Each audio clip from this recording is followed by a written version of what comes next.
Anne-Dauphine Julian, merci beaucoup. Vous nous avez offert un témoignage extraordinaire ce matin sur votre vie de famille, sur vos épreuves.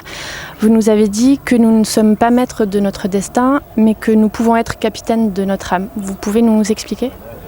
En fait, on voudrait pouvoir tout maîtriser dans la vie et je crois que ça n'est pas le but de la vie, c'est pas qu'on la maîtrise. On ne peut pas choisir les événements qui vont venir bousculer nos vies.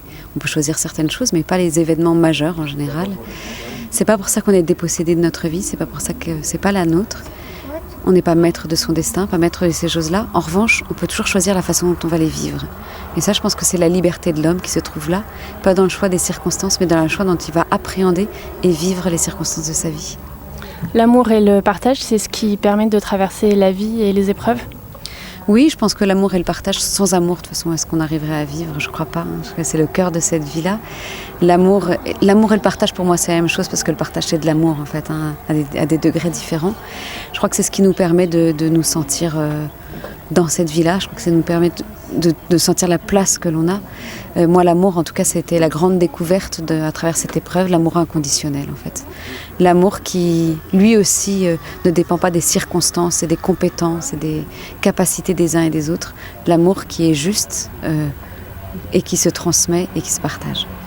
Vous partagez beaucoup vos expériences un peu partout sur le territoire. Pourquoi vous donnez autant aux autres aussi en plus qu'à votre famille ?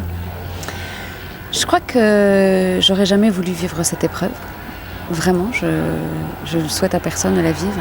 Et il se trouve que c'est cette épreuve qui m'a permis de changer ma vie, de remettre ma vie en perspective, de découvrir ce qui comptait vraiment et de voir à quel point cette vie c'était la mienne et d'en être fière. Je souhaite pas aux gens de vivre une épreuve comme ça. Et pourtant, j'ai quand même envie de leur dire que le bonheur et l'épreuve ne sont pas incompatibles. Je voudrais les en assurer et c'est ça pour ça que je prends mon bâton de pèlerin et que parfois, oui, ça complique un peu la vie de famille, mais c'est important. C'est pas pour donner un sens à cette épreuve, mais ça lui donne une dimension supplémentaire. On va pas tous vivre la vie des uns les autres, mais on peut s'enrichir la vie des uns les autres. Et moi, j'aime cette idée qu'on vit tous en société et qu'on a tous à apporter les uns aux autres.